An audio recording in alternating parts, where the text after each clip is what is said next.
Well, the wild boar have definitely been back, and behind that trace you can see that they've been lifting up this wire fence there, which is an old wire fence, and going through. But the thing is, then they come across Olivier's fortification, so I think they were trying to get out rather than in.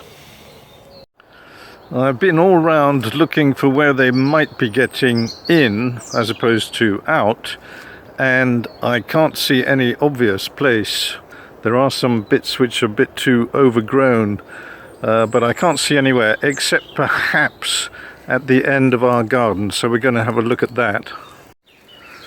Here we see a little gap in the fortifications which allow us to step over into the space behind, which actually belongs to the railway, so I'll show you that one day. But it was very low, and Olivier said that the wild boar wouldn't jump over because they always had their head in the ground, snuffling around looking for roots. I think he may be right, but it would only take one clever little blighter to look up and say to himself that from time to time it's not a bad idea to take a look at the sky, and then just hop over and everyone else would follow him. So I've shored it up a bit, not the way Olivier would have done it at all, but at least it'll allow us to see if that's where they are coming through. But that won't happen for a few days, because right now we're in the Corbière, where we've rented this nice little flat in the middle of the charming village of Vingros, which is just a few kilometers away from Tautavel. And Tautavel is where this fellow hung out, L'Homme de Tautavel, who was around here about 500,000 years ago. So there's not a lot of him left, but he had wonderful hair, I think.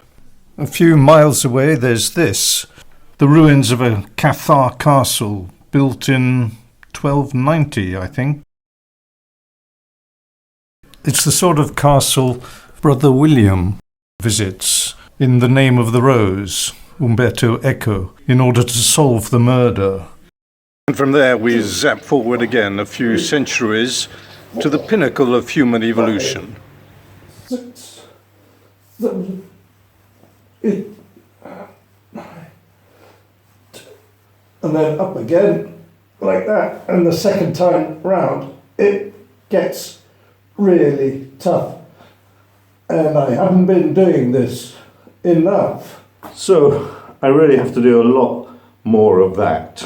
In fact, I haven't been training much at all here, really. I haven't been running. It's got very hot all of a sudden, and I'm going to have to start running at something like 8 in the morning, so I haven't quite got my head around that yet. But we've just been relaxing a lot. It's a lovely area. When I go back, I'm going to have to see how I schedule my training, I think. I'm not sure why I prefer running so much more than those strength exercise things. I don't know, stretching's the worst. I was never amongst the elite for touching my toes.